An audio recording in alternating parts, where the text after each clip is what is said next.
Scott and Sam, the AM.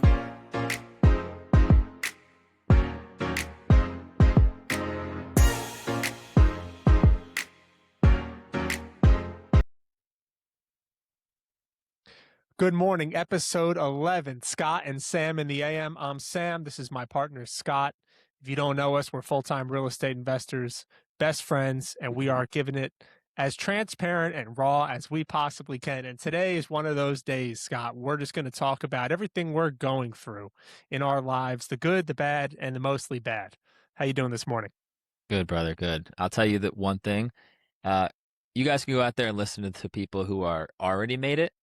We're in the process of making it, okay? So you can go listen to Grant Cardone and all those guys, but how relatable is that, you know? He might know more than us. He might be more successful than us. He is. But how do you relate to a guy who's worth billions of dollars? You can relate to us. We're barely sleeping at night. Ain't that the truth? Ain't that the truth? I'm waking up at 3 o'clock in the morning now, and I'm like, oh my God, my cortisol is fucked. I don't know what I'm doing wrong. I feel like I'm doing everything right. I'm putting my phone in the drawer well before bed. I'm eating well. And then I turn over and I just see my wife bottle feeding our 6-week-old, and just like, she's looking at me like she wants to kill me. And I'm like, oh, that's why I woke up. It's actually nothing to do with my cortisol. I'm even more in my own head than I think. Damn, dude. Yeah, it's just, there's nothing better than a good night's sleep. It will solve your problems. You have a tough day, throw that phone in the drawer and go to bed. Get your ass to bed. You wake Yeah. up, you feel so much better. I'm actually not dying. Yeah. Dude, I started reading before bed, like, because I always want to read more, but when you have your phone close to you, it's just like oh, it's so much more exciting to sit on YouTube and like watch a video, or like, oh, I want to look this up. But because the phone's downstairs now, it's just reading. And now I'm starting to get in the habit of like looking forward to it. I only get to like 4 or 5 pages before I'm like, all right, I'm passing out. Knocks me out. Yeah. But it's just like, I don't know, man. It puts you in a better mood. I've been trying to like then do some like gratitude thoughts before I go to sleep. I last like 15 seconds, then I'm out. So yeah, reading a book before bed knocks me out. You're the kind of guy who falls asleep watching a movie. You're the king of like, yeah, let's put on a movie, bro. And then like the opening credits are through and I turn over and you're past that. I'll spend 20 minutes picking the movie and I'll be out in 5. No, man, I've seen Spider-Man 2 a million times. Let's put on 3. Let's put on Equalizer 3. Well, last night my wife wanted to meditate before bed, and she went to go like plug her headphones in, and like the new like USB-C does not work with those like plug-in headphones, because it used to be the lightning thing. So she was like, oh shit. I was like, just put it on. I'll listen to it. It'd be great. She puts it on like in between us, and she said within 25 seconds, all I hear is, oh my God. just like I cannot meditate in bed, dude. Like I got to be sitting up. I've fallen asleep sitting up before meditating in the morning. If I don't have coffee, dude, I'll sit down and I'll just like, oh, what time is it? That's the worst part about waking up with a baby at like 3:30 to 4:30 in the morning, is it's just too early to start your day. Too early. You know what I'm saying? Yeah. There's even though you to feel do. awake. The gym's not even open yet. Like there's nothing. Yeah, I feel awake. Like I slept 6.5 hours, but by this time the next day, I'm just like shit. worthless. Yeah. All right. So to catch everyone up on how Scott and Sam are doing, we have never been busier. We've never had less help, and we are continuing to definitely hiring. And we're continuing, however, though, to stick along to the plan that we have had this whole time, which is start an SEC registered real estate fund with $1 billion under management and all this great stuff. Well, we are, I don't know, 20% of the way there in reality. And what we do every day between trying to buy properties, flip properties, sell stuff on the market, off market, you name it, it's all to build up cash flow and build up a resume, so that when we go and we sit down with a private equity firm in 24 months from now, we ask for $30 million to go into our fund. We're not doing it with no experience, that we have put our actual skin in the game. We've gone through total project life cycles before across the country, across multiple different assets, residential, commercial, RV parks, you name it. And all this stuff we're doing, it's all kind of slowly leading into that bottleneck. However, we are working on bigger deals than we ever have before. And we're doing it. Scott and I always do stuff with volume. You're never going to catch us being the guys who have, quote, a flip going or a project going, and we're on the beach at 3:00 in the afternoon. Like, we're going to do as many as we humanly can and complain about it the entire time, and then come out on the other end and be like, see, we're geniuses. It's just the way we are. And never say no. Like, in terms of, Never.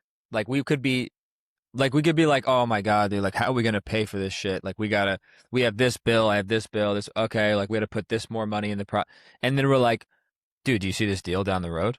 Like, we have to buy that deal. Like, it's just a never ending cycle of wanting to do more. Like one moment I'm just like, I don't want to do more. And then the next thing I'm like, we have to do more. Like, you know, it's always how it's been. Yeah. I'm Yeah. slowly starting to realize that what we've signed up for is always going to have that extreme red line level of discomfort and that feeling in your stomach that you hope it all goes according to plan.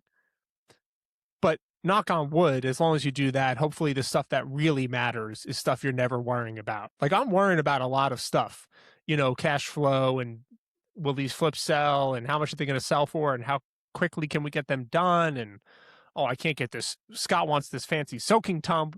Well, it doesn't come for 3 weeks and the plumber's yelling at me. But the thing I don't really worry about is the really important stuff, you know, like, knock on wood, my family's taken care of and my bills are taken care of. But I know that that is all a result of this craziness that you see on the surface. Yeah, you gotta decide what your problems are gonna be. Like, if you're out there and you're like, man, I don't want to do all that, that's fine. But you got to realize, like, the bigger problems, you probably have more going on, which means you probably have more opportunity to make more money. You know, like, I haven't met a single entrepreneur who has zero problems, but he's killing it financially. Like, you know, that's just how we're wired, period. Like, we have to operate this way. And if we don't, like, we're going to feel like we're not doing anything. Personally, that's how I've always felt. And So if you've ever wondered if you can do it, take it from the two of us. If the two of us can do it, you can absolutely do it. Neither of our parents give us any money into anything that we currently have going on. We have other people's money invested currently on projects, but we personally sign and guarantee it. It's our ass on the line paying them back. And it all just came from, honestly, us asking, you know, presenting ourselves, and they're investing in us really over the real estate, and then having a little bit of a resume behind it. I was talking to, you know, I've been having like a call or two a day in the morning with people who follow us on social media, and I'm happy to have a million more calls. I really like them. And I was just saying to a guy lives outside St. Louis. He just graduated University of Missouri. He has a really good first job, paying him like $80,000 a year plus bonuses. And he wants to start investing in real estate. His family owns real estate. And I was like, honestly, man, like, just by doing that deal, like burring that single family or that duplex or whatever, in 1 year, you're going to learn all the tools and experience that you like, you don't like, and come out of it, at worst case, with a property that cash flows a couple $100 a month. Hopefully you have all, if not most of your money back. And then you decide where you want to go from there. But it all just starts with doing a deal. And I don't even know why I made this point, but my brain is operating on fumes right now. damn, I had a good bro. point to make. Damn, bro. You know what's a better point, dude? Yeah. Someone reached out to us on Instagram and said, "Yo, no pod today?" Oh, yeah. Come This on, is for man. you. That kept me going Yeah. this week. I was like, shit, That's for man. you, Will. Yeah, Will. That's Thank for you, you. Will. Because I know how important it is for podcasts to be consistent, because I go to the well every single week for the ones that I listen to, Mm-hmm. pretty much just Brendan Schaub and UFC. But, you know, I know that I can count on it. And I think that's why Joe Rogan is also so successful, you know, among other things. But, like, you always know there's going to be another episode. And, like, if you didn't like the last one, there's going to be another one. And, like, I think if you're a habitual creature like the rest of us, you want to know where you listen to your talk shows and radio and all that stuff. And so we apologize, Will, for coming in a little late. And I said Friday, but I think this is coming out Wednesday evening, possibly Thursday morning. Yeah. Honestly, we're in such the thick right now of so many different things. And we've talked openly on here about our inability to scale.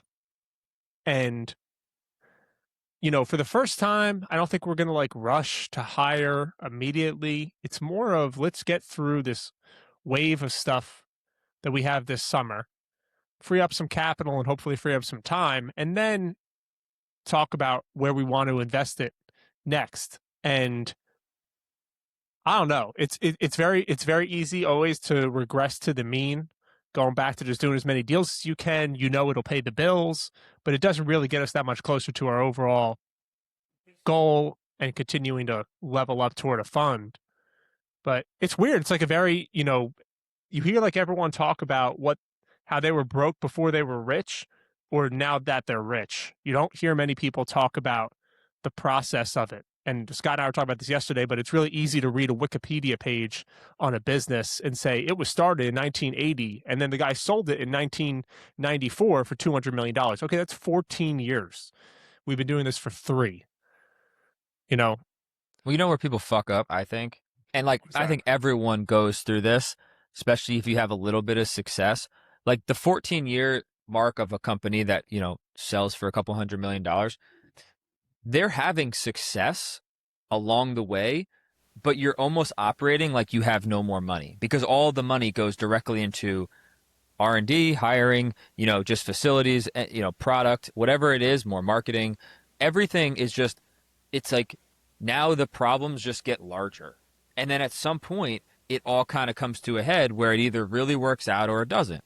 And like, especially in like our line of work, like we're not building this business to sell it. Like it's a money business. Like you're just transacting things to make money, but you have to always be taking that money and just trying to make it a bigger pool of money. You know, like that's really what our whole business is. So like, I think about it a lot. Like I'm like, damn, like if some days it feels like you're doing really well, and then other days you're like, fuck, like it will go so quickly in the business world. Like it might not go that quickly in your personal life, but like if everything just went the wrong way in business, like, yeah, it's all gone, you know? And that's the stress that I personally hold on to a lot, you know, like, you know, thank God you know, neither of us had to worry about paying bills for a very long time, which is cool. But, you know, like once you get past that point, there's a whole new world of bills that you're paying that you never even thought about. If I go and buy a $1.7 million house tomorrow and everything goes well for 6 months, it'd be great. And then if everything doesn't go well for 6 months, I can see how people lose it all. That's all I'm saying. And like, Definitely. I've been wary of that. You know, I was saying this a couple of years ago to you, of just like, when it comes back around, I'm going to be ready for it. And, you know, it's in the process of it right now. And when you're in real estate, it's a level of comfort of what is going to make you quote unquote feel better or feel okay versus what you know is for the greater good. And, you know, do you want to just have a certain number in your checking account, or do you want to have a certain number actively working on, making you more money? But it's not like putting money into an index fund and just checking your JP Morgan account every Monday morning. You actively, to get the return that you can get in real estate, you can get it where you like, no, it's a return that you can't get anywhere else. But that's because you have to actively work on it intensively every day in order to get that kind of return. We get 3 to 5x our money over 6 months, but we're going to work for it. Yeah, it's more of a business than investing in that regard. You know, like you just have to keep. I mean, it's the way that we make a living, and I don't know, man. It's never, you know. Yes, there's always like a number in my checking account that like, you know, helps me sleep well at night. But like, I don't know. We talked about this. It all comes down to it. For me, it's like consistent income makes me feel better. Like it's like, oh, okay, like because I know what I spend a month to live. Like it's really not that much. And then I know like if things are coming in, you're like, okay, like I have enough just to live my life. I have a little bit more to enjoy my life. And then everything else is going to be for whatever, investing the day that I don't make money that month, like all of those things. I've always thought about it that way. And it's like when I'm just like consistently making money, like it doesn't have to be like an astronomical amount at a single time, but it's like it's just constantly coming in. I just ultimately feel better about myself, which is like probably my own problem. Like I need to be better at that of like not being so connected to just earning all the time. That's stressful. Sucks, but I don't know. Yeah. Yeah. It's also just the number of the frequency of our deals has shrunk immensely as we've gotten away from wholesaling and more into buying. And when you close the deals, you get paydays that you aren't getting, especially in this market with these kind of rates wholesaling. But Yeah. there is no right or wrong. I understand now as I'm getting more experience and have a lot of skin in the game. These horror stories that you hear about, like this guy lost his shirt in real estate or flipping houses or whatever, you can lose your shirt doing anything.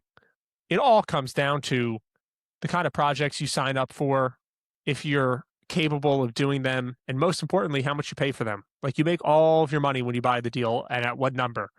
And knock on wood, we haven't gotten into a point yet where we have bought a deal. I'm trying to think of one. And we just know we're up shit's creek without a paddle, for lack of better words. It is what it is. The only way through is through. We just got to get this done and get it sold or refied and use it as a learning lesson. But it will happen. But I see it a lot. Like I'm always looking at comps. I'm always talking to realtors every day. And some of these prices that people are paying for houses, flippers, I mean, not retail buyers, I don't know how they're making money. Like maybe they just have their labor costs so dialed in, but materials are so expensive. I feel like we have pretty good labor rates. Material costs are pretty fixed. I think it's margins. I think people, Yeah, there's a lot of margins. people Yeah. out there who just like they're okay with making $10,000-$15,000 on a job. Like, Yeah. and like, they probably have other sources of income, or they have, or I guess maybe multiple, like dozens and dozens of flips, and they Or they not. just Or they run it just, that way. I don't yeah. know, but Or they could make $100,000 a year and be fine. Like yeah, we can't do that no, between our personal lives and our business lives. We can't do that. Plus we're partners, like we each have our own families and such to feed. And yeah. what he means when he talks about margins is we are not willing to expose the type of capital and time that you have to put into projects, into flips to make a return like 10 to 15 grand. Even if it's like a surefire deal, hey, you just got to close on it, do XYZ, you'll make an easy 10, 15 grand. There is no such thing as an easy 10, 15 grand. If that's the case, we'll wholesale it. And if nobody wants it wholesaling, then it's probably not an easy 10, 15 grand on the buy. If we're doing a buy, there's got to be an opportunity to make at least, I'd say 40 to 50 grand. Mm-hmm. Yeah, for sure. And that's like market dependent. And it's also comes down to, the extent of the work. Like that's like if you're going through a massive renovation project, like you got to expect to make close to six figures, like, or at least like project to make six figures, and then because there's going to be fuck ups along the way. But anyways, other than I was inside estate, our biggest else are we project doing? right now, which we've never done a house of this. We've done a house this size before. Scott managed for us last year. We didn't do the level of scale on the flip that we did on this one. And it's a beautiful house. Like it's going to be really, really nice. I'm just nervous because we're going to be trying to be on the upper echelon of the comps, if not set the comp. And we haven't done a flip of that magnitude. It's like if you're going through a flip or you're looking at your first project and you're nervous about it on the back end, like that doesn't go away. Even when we do flips that we have sold flips in that neighborhood before, done deals in that neighborhood before, we know exactly what the ARV is. When you put it on the market, you just never know. You know, there could be another one for sale, better price than yours in just as good condition, and your buyer goes to that one. You know, there's always butterflies with it, especially when you're in the middle of construction. You got all this money out. Yeah.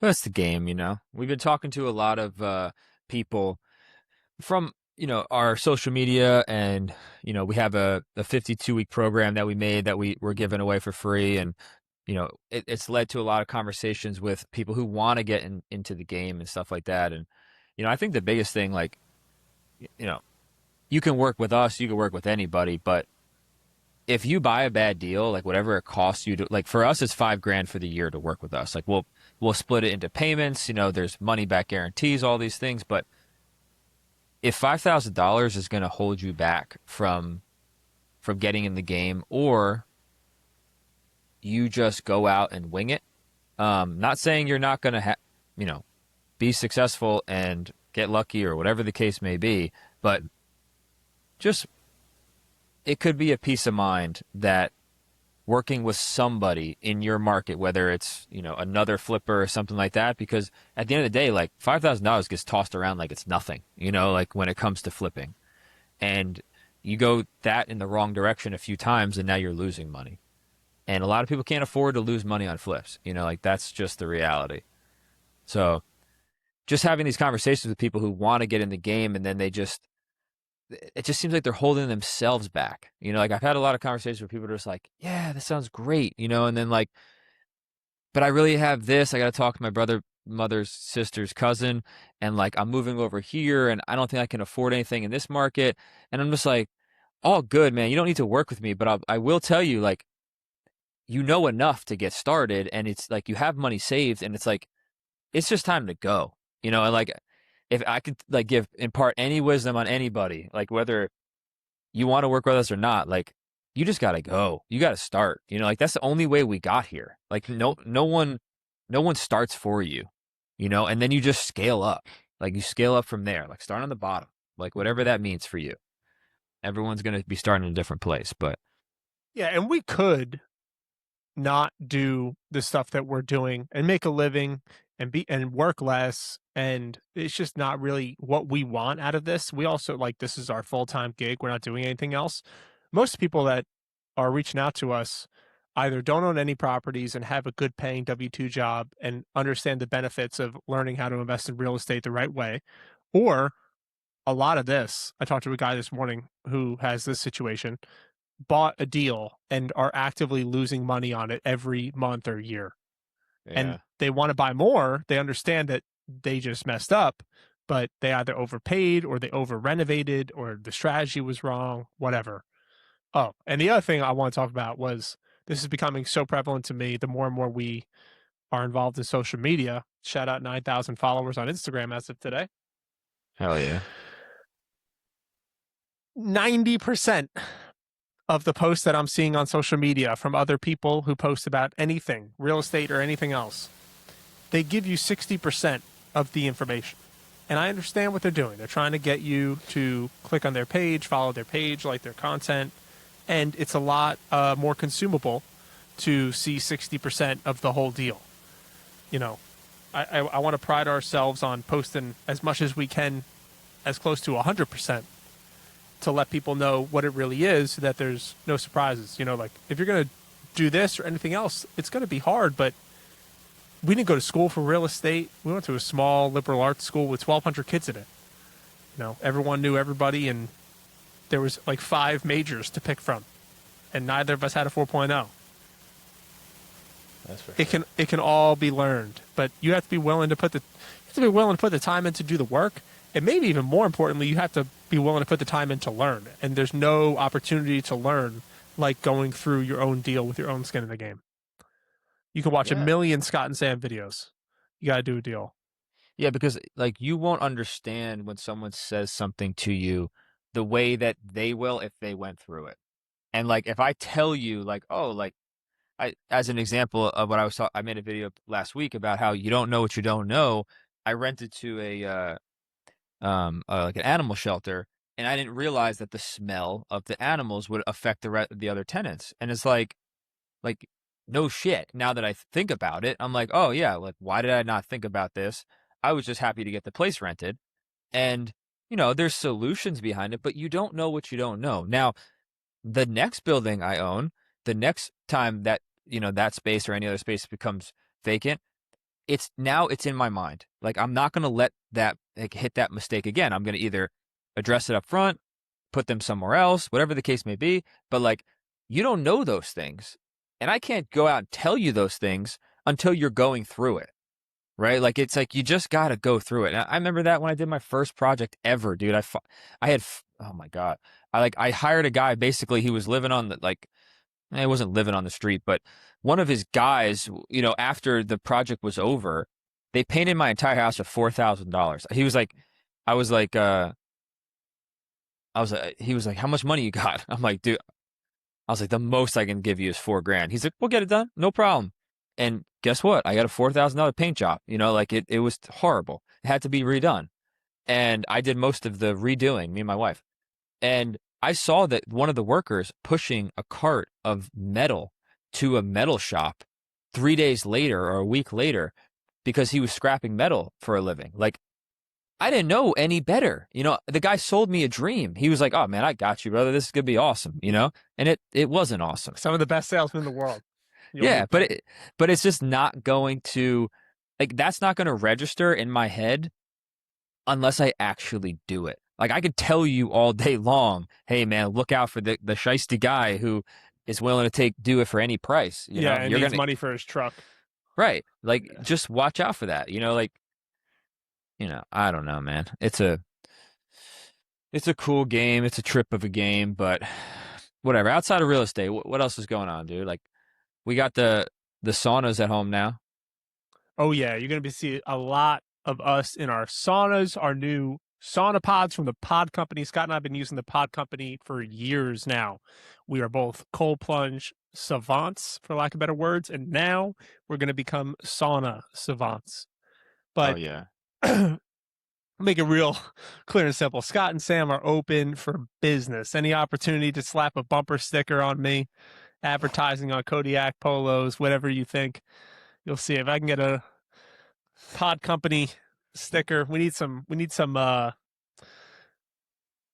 sponsors for the pod. I also, so you're not really selling it, pal, because I was going to say that we were using this company, and before we ever were approached by them. Oh yeah. And, well, that's what I said. So we've been using it I for know, 3 years. but like, yeah. I know, but I'm just saying, You like, speak, Sam. Like, they just can't throw anything at us, dude. Not whores. I mean, it depends how much money is, but I think, where would you draw the line? Gambling? I think you said that once. Yeah, I wouldn't advertise for a gambling company. I wouldn't. And this is brought to you by FanDuel. Yeah. Promo code Scott and Sam. NBA Promo code Scott, not Sam. Yeah. Don't take Sam's picks. You're losing all your money that you should put in real estate. Exactly. I would say it's funny because like I wouldn't feel comfortable advertising for a gambling company, but like if we got an ad from like Coors Light or Bud Light, I'd read it, no problem. And there's a million people struggling with alcohol. I don't know. They wouldn't approach us though. They've seen your videos about how you hate drinking, and they will not approach us. I don't drink, but when I do, I drink Coors Light, cold as the Rockies. Oh, so essentially the solution, the math problem that we're currently trying to figure out is, number one, how do we not work from 8 to 7 every day? Because it's tough. It's just like tough, and it's not like I'm spending that time throughout the day just pulling, multi-million-dollar levers. Like, I'm just doing a ton of crap, and like it feels good to be active and be busy. It's definitely better than the alternative. We've been on the alternative, and like that's not fun because that's when you start worrying about money and AR and all this stuff. I don't remember ever having nothing to do. I've been worried about money before, but like nothing to do is nothing to do, but not nearly like it is right now. And sure. So that's number one. Building out a real, sustainable, retainable team around us in multiple markets. Something I want to try to address by the end of the year. And then in terms of social media, we are doing so much. Like the scale I use is, I think the people who are doing like the top 90% of activity, which I would definitely say we fall under for two 33-year-old guys, aren't doing the top 10% of social media. Like, we're trying to post as much as we can, but for the amount of activity we do and the amount of projects we have and investments we have in real life, compared to like some of these guys I see who are like some of the biggest influencers, the top 10% of influencers, and then sometimes they break down like what they actually have going on, and I'm like, well, we have way more than that.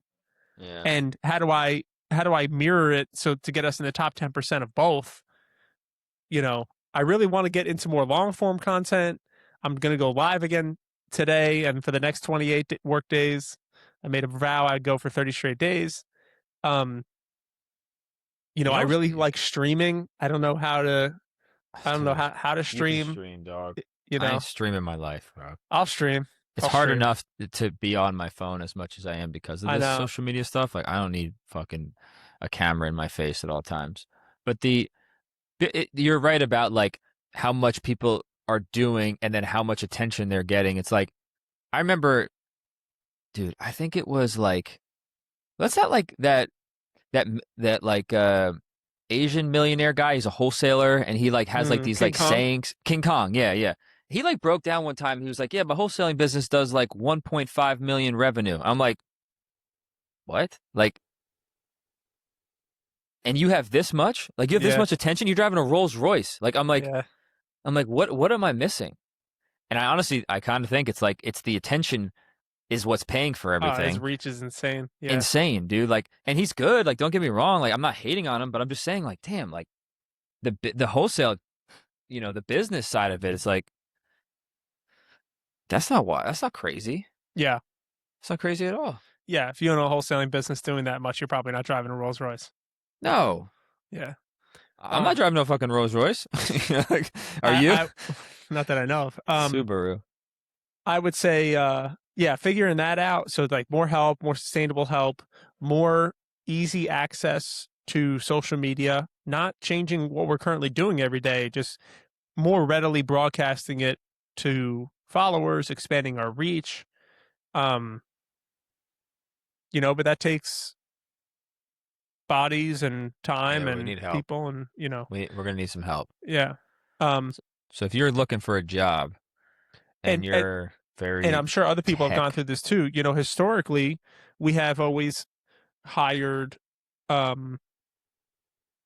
like people that we can afford to hire. We're paying people essentially out of our own pockets. Like we are the two guys. Shane said some guy asked you the other day, like, who's your parent company or something? Yeah, so what's your parent company? And I was like, me, my partner, and this guy. Standing here. I was like, who's your parent? I'm like, yeah. Like my dad lives in Florida. He's retired. Yeah. I love you, Dad. He said he listened to the last podcast that was brought up about his full head of hair. Oh, hell and he gave me a shout out. That was a couple episodes ago. Yeah, he's a little behind. It's okay. That was episode 1. He did listen. He listened to one like a couple months ago or weeks ago, whatever, and he was like, "Yeah, I listened to it as long as I could," and I was like, "I can't listen to this anymore." And I was like, "Fair enough." Oh my god. Fair enough. Thank you, Dad. Yeah, like for we talk about him a lot, and he's been on our social media page before. But we have a guy who works for us. He's our director of acquisitions, Shane. He's A+. This guy, 20+ years working in real estate. Before that, Hawaiian triathlete in the military. He looks, sounds, and talks exactly like you are picturing in your head right now. And just like let's flash up a photo of him. Couldn't epitomize what Scott and I work for better. High energy, high moral compass, does business the right way, but kicks down doors in the process. And so, and he's been with us for a few years now. And cool story, the way we found Shane was we had posted a job for like an entry level position, and I'm combing through 60, 70 applications, and I see his, and I'm like, this looks like it's made up. You know, like he's like the ideal candidate, direct real estate experience, long-term employment, all this stuff. So I just call him to really just like give him a, you know, I just want to talk to him, but really be like, hey, like, I appreciate your application, man, but you're overqualified. And he had just moved to Louisiana where Scott lives, and he kind of talked us into it. He's like, let's just grab coffee, let's grab a bite to eat, let's just talk. You know, like, I like what you guys stand for and all that. And knock on wood, fast forward a few years later, you know, he's essentially the third cog of our triangle. And so I don't take for granted having even just a person like that. I understand how we could have looked for 20 years and not found a guy like that. Yeah. And now it's just a question of going forward, how do we scale like we've never scaled before because we haven't, and then mix in really great quality talent, but affordability, you know? Yeah, I mean, I think, you know, something that is really important, well, twofold. One, more supporting roles. I think that we never really gone for the support roles. Like we're always going for like the income producing roles. And those are really hard to find. Like you're basically telling like a guy or a gal to come in and like, hey, the weight of the company falls on you, you know, like in so many words, because if you don't have any revenue, you have no money. And like, I think the way that our business is structured now, we're more equipped for some more support, you know, and like where making money is going to be on you, me, and Shane, you know, like, but everything else is going to fall back onto someone else. And it's like, those are the things that really suck the time, you know, and like, and when you're focused on those as owners and operators and all that stuff, like you're just not focused on the money making side of things. So like, if you're just focused on that, how much more money can you make? You know, it seems self-explanatory, but it's like when you hire someone who doesn't bring in any money, now the level falls on you. I'd rather it fall on us. Oh yeah. Because now there's more overhead, but at the same time, like if we can do it ourselves by focusing more on that, it all should fall into place. So I think I just figured it out. We're hiring a support person. And then the last thing I want to say about that is one thing you touched on was that Shane is like us in the regards of he is in the gym at 5 o'clock every morning. He eats the right foods. He also knows how to enjoy his time off, but not to a crazy amount. Like he's always thinking about, all right, like Monday, I got to be back on. Like I'm going to enjoy my Friday and Saturday. I'll be back on Monday.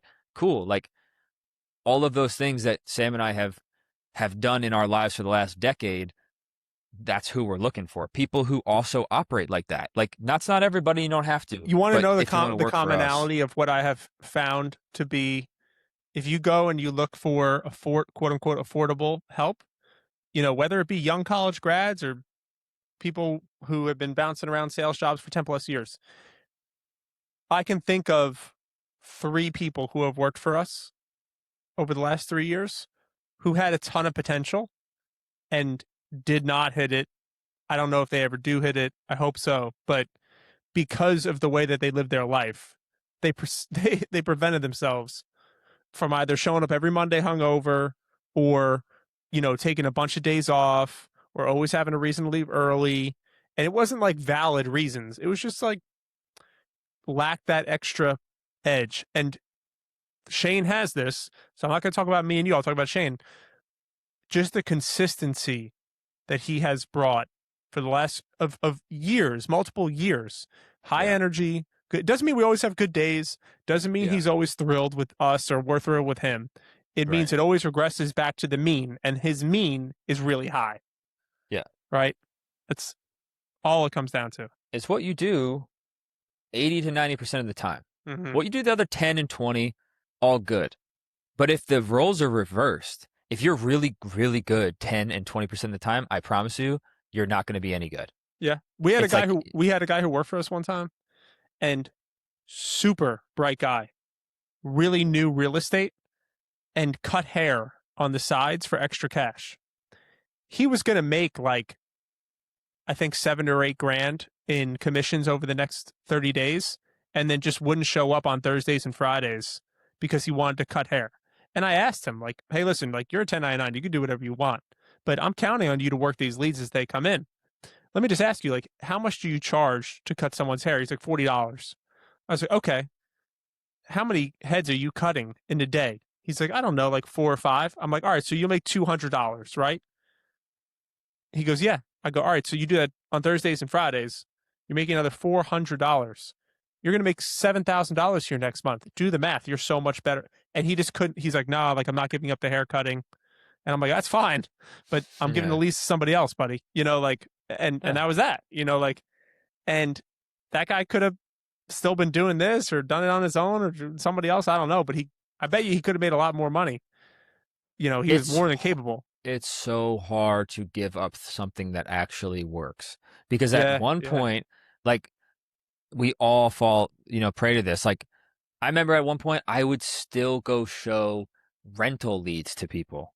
Like, oh, you want to rent a house? I'm like, yeah, I'll show it to you, whatever. I can make like $500. Like I remember those days. And then I remember the days when I didn't need to anymore and I still did it because I'm like, well, it's easy $500, like, and then you have to get to the point where you just have to say no.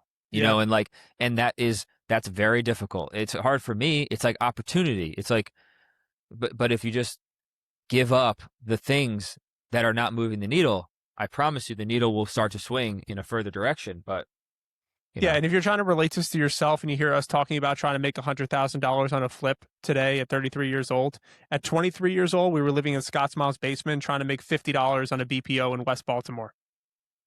Yeah, dude, shout out to BPOs, man. I haven't talked about this in a long time, but BPOs, I don't know if you guys don't know what this is, it's called a broker Scott price was the opinion. original ChatGPT. I was the OG broker price opinion, my dog. I had it all automated out where like the photos, the comping, I just had to do everything. I had to put it all together and just hit submit because you only make $45 on an exterior BPO. I bet you it's higher today. This was probably 10 years ago. But like $45, I need to do a shit ton of them.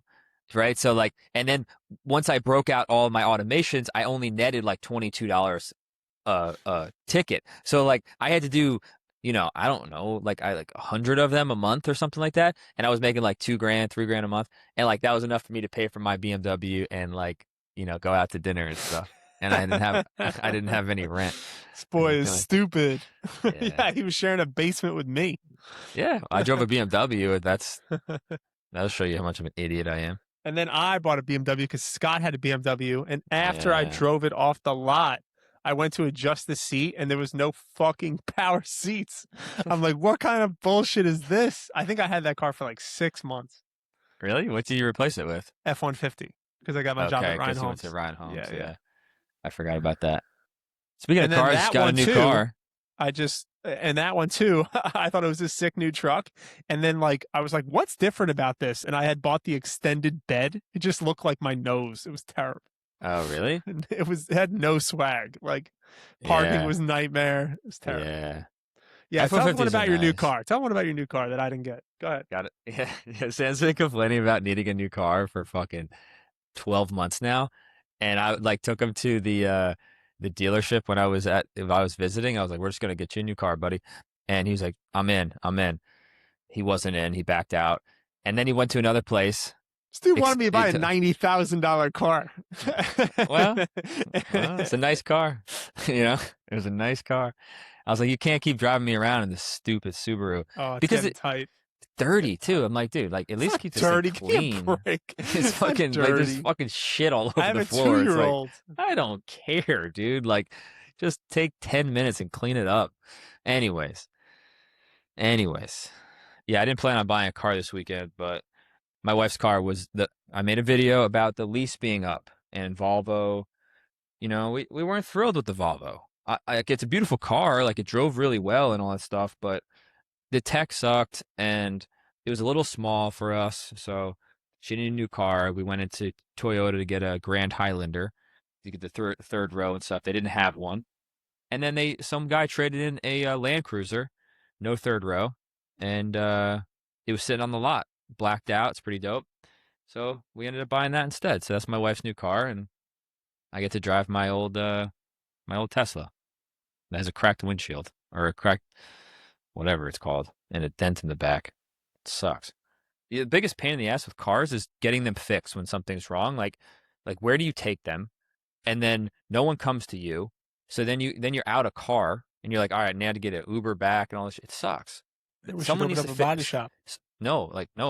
Someone needs to invent something new, like mobile body shop that only takes 30 minutes. Like, I'm gonna replace your everything, and you just like punch into an app, and it They just pull up. They pull up with a lift on the back. They lift the yeah. ejector. I don't truck care in. what you do, and like get the dent out and everything. Like I got this dent, someone backed into my car, and it's like I have a cracked How much side. would you be willing to pay for someone to come to your house and take care of all that? Well, it's gonna cost me like Would you pay $385. $800? Yeah, for sure. I mean, Tesla's coming to. Well, they actually no, they were supposed to, but then they only. I don't know. I got to drop my car off to get the windshield or the driver's side door glass fixed. That's $400. And then if I could get the dent taken out of the back, another $400. I get. I don't know, dude. Yeah. And then I need it detailed too, so you might as well just buff it up while you're there. I don't know, man. Sucks. It's all good. It's all good. Whatever you're going through, just know in 10 years, you can go from doing $50 BPOs to $100,000 flips. And hopefully in 10 years from now, we're looking at $100,000 flips the same way. I think we are. I think we will. Yeah, I heard something, and then we can go. I heard something. I think it was a strip mall guy said, if you invest in single family real estate, you just haven't studied commercial yet. Yeah, And he then did say that. Yeah. and the video ended. I was like, damn, fire. I mean, I think that's for keeping single families. We're not actually investing in single families. We're flipping them. That's not investing, people. That's just, active income. But, I think he's right to an extent. I also just I really, I don't want to get too into the weeds in this. It's a whole other conversation, but Brandon Turner made that video this week about how he lost investors' money. And Brandon Turner had a very viral take that he had made, I think in 2022, I saw the timestamp was, where he had texted a friend of his texted him saying, what's your prediction on the market going forward? And then he responded, and he's like, I think rates are going to go to 8 to 10%. And then, I think it's going to make 80% of real estate companies go out of business and all that stuff. Well, he was wrong. 4 years later, he was wrong. But he always makes the take, and I get it. A big influencer like that is going to make a lot of doomsday type takes to draw up attention. Right. But he talks a lot about housing affordability and how, over the next 2 decades, rents are just going to keep going up and up and up. Yeah. And that I do believe. That I really do believe. What happened with his fund? What one he deal made went bad? He Just they one deal? bought. I don't know the Big deal? semantics of it. I'm just going off of what he posted and some high level Instagram research. But essentially, he bought a deal in Texas. It looked like a really nice apartment complex, like a trophy asset. And I think Okay. they bought it at a 3 cap. If my Jesus. math was correct, I think he paid $72 million for it, and it was netting like $2.3 million or something. But he thought that he could increase the rents and turn it into, I think, a 5 cap. And essentially, he sold it recently and paid back all of his Class A investors. So I guess all of his first position investors, but then couldn't pay back a lot of the Class B investors. So all in all, there was a $15 million delta of money that people just did not get back that they put into the deal. And he made a very transparent carousel breaking down what happened and his point of view, and that he apologized, and he offered to allow them to invest in a future deal with him at a 100% split to them. So he's essentially doing it, he was saying, I'm essentially willing to work for you for free. I'm sure he's making acquisition and management fees and all that stuff, but he was in front of it. My take Wow. on it from the outside, not knowing a lot, is no one forced anyone to invest in that deal. Sure. It's investing. And It's- that's investing. It's And not guaranteed. I'm sure he didn't, it's not like he stole $15 million. It was Yeah. a loss, Yeah. And I'm sure he's done dozens. He says he's like, I've done 60 plus of these type deals, and to have a loser, it sucks. But Yeah. like, people are making all this content frying him Of over, and course. like the tagline is like Brandon Turner lost $15 million. He didn't, Of course. like they chose to invest. Like, do the math. Yeah. You're buying a 3 cap. There's not a lot of upside. And I bet the sale of it was it's a trophy asset and it's a very low risk investment. But my question is, what could they have been offering? You know what I'm saying? At that kind of cap rate, like what kind of return are they even offering? And, he goes into detail on it where basically when rates hiked, they had a 4-year balloon, and where the cap rates were currently trading in that market, they couldn't have refinanced. They would have had to bring a bunch of money to the table. So they were better off just fire selling it. And that's what they did. I'm reading it right now. Yeah. So I don't know Brandon Turner from anyone, but it's a really good real life example of like what people should understand is you're investing. That's what you're doing. You're not giving money to get it back for free. You're investing, and there's risk, and it's really easy in hindsight for me to say you could have earned, just as much money as whatever I'm sure they're promising to you putting in S&P 500. I don't know whatever they promised. I don't know how that would have worked. I can't imagine anywhere close in the next 30, 40 years that we're ever investing in a deal at that cap rate. That's such a bananas deal to me. Can you even get those types of assets? What do you sell it at? He got it at like a 3% interest rate. So I'm presuming that it was just wicked cash flow because the debt service was so low. But then when the loan came due, it blew everything up. Over 4 years, we owned the asset. We took rents from 5.9 million to 7.87 million, 33% increase. NOI went from 2.3 to 3.6 million. Occupancy remained high. Property looked great. New paint job, all good. Rates went up fast. I couldn't have timed that worse if I tried. Yeah, he bought it low. And because of this was a commercial loan, they had an adjustable rate. Our payments went up fast. That's why. Then insurance spiked due to hurricanes. Then property taxes spiked. Repairs and CapEx spiked. Rates and inflation started eating us alive.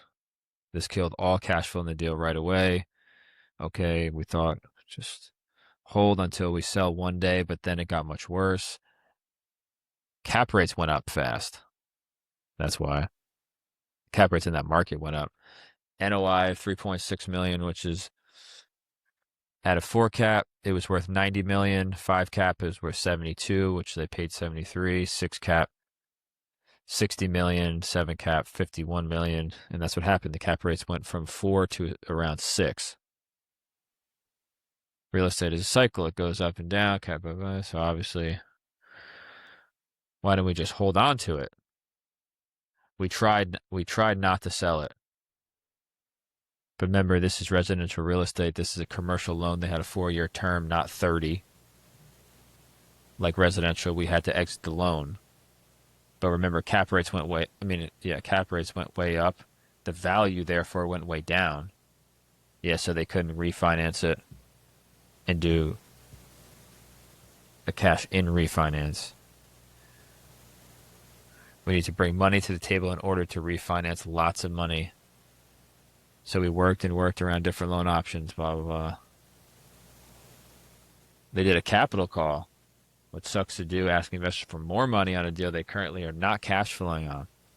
Jesus. I even moved to Texas for 6 months to be closer to the problem. And it pretty much worked. We got around $4 million in commitments. Thank you for our investors. And then the rates changed again. The market got worse and the loans fell through. Now we needed $14 million to refinance it, and we tapped out around $4 million, $10 million short, so we had no choice. We had to sell. We got offers. The best we could get around was $62 million, $10 million more than what we owed the bank, but $15 million less than we needed to pay back all investors. After closing costs and such, we had enough cash to pay back on all the Class A investors. I don't know what's the difference between Class A and Class B. I don't know. Keep reading. But Class B investors had total equity wiped out, 100% gone. But here's the number one important for everyone. Oh, here we go. When we raised for this deal, we had two options for investors. Class A had lower upside in the deal, but got paid back first. Class B had a higher upside and got paid back second. Interesting. Time would have saved this deal had we been able to source long-term capital for flippers, Burr, and other real estate. Get time on your side. Don't underestimate the market. I think you just overpaid for it. Well, I mean, it's easy to say you overpaid for it now with all the things that came down the pipe for him. Of course. That's I would say that, he couldn't have predicted, maybe he could have predicted rates that were going to go up, and he definitely could not have predicted the hurricane spike to run through Texas and, Louisiana, Florida, all those things. And then insurance companies, got quadrupling the cost of insurance or whatever it came out to be. Yeah, I'm curious also. I mean, $15 million is a lot of money. And I'm curious how many people that's across, what the minimum investment was. If you have people putting up their own $10,000, $15,000, and that's a lot of their, well, it must have been accredited investors. There is a way to open these types of funds up to non-accredited investors. That's a whole nother world. I remember Grant Cardone did that for a while, and then I think he backed off that. Yeah. Well, to give you guys, what if you're still listening now, Mom, I love you. But if you are hearing the way that we're talking about this right now, it's because our brains are spinning, because this is going to be us at some point. And these are the kind of stories that we listen to, that we just remember when the time comes. And it doesn't mean we're doing any, like, that we think he did anything wrong or that any investors did anything wrong. It's just reality. And any opportunity that you can learn from, unfortunately, other people's misfortunes or successes is that much more ammo for you to give you, in your activities. Shoot, some of the best lessons that we've learned that we're using today in investing comes from when you're wholesaling deals and guys who consistently buy good or bad deals, and you understand why they stay afloat and why guys tap out. You hear stories about people having a bunch of success, learn about why they had that success and try to emulate it to the best of your ability and take little things from it. People failed. Why'd they fail? What went wrong? Okay, don't do that. Dude, I remember Brand Turner used to talk about how all he needed was $3,000 a month in cash flow to pay his bills. And I remember when he hit that. I've never heard of him before that came out this weekend. Never heard of him before. He's the Bigger Pockets guy that you're always like, oh, we're on Bigger Pockets. It's the cool. He is Bigger Pockets. Oh, really? He started Bigger Pockets? I had no idea. I had no idea. I don't know if he started it, but he was the guy on the podcast. Like, he was like, it was him, and then like his Josh or something, his co-host, and then Brandon, I guess, left. He left Bigger Pockets and did his own thing, and he's killing it. Like, he was killing it. Obviously, this is maybe we'll get Brandon on the pod. Come on, Scott and Sam in the AM, Brandon. If you got some free time, we'll talk about whatever you want about. Beardy Brandon or something is his Instagram. All right. Well, in 10 minutes, we got our school community coming up. Join our school community. The link is in the bio of our Instagram page. We're on at Scott and Sam Real Estate across all platforms except X. We're at Scott and Sam RE. Thank you so much for listening. Continue to DM us any questions you have. Happy to cop on a call anytime you guys want. Let's go. See you, boys. And gals. And gals.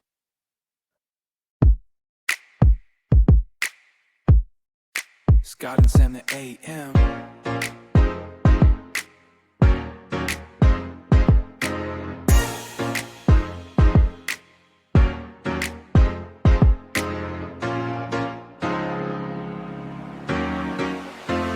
Scott and Sam, the AM. Yeah, we giving you the real estate investors, showing you the deal. Two best friends on the grind every single day. Tune in every Wednesday. We got something to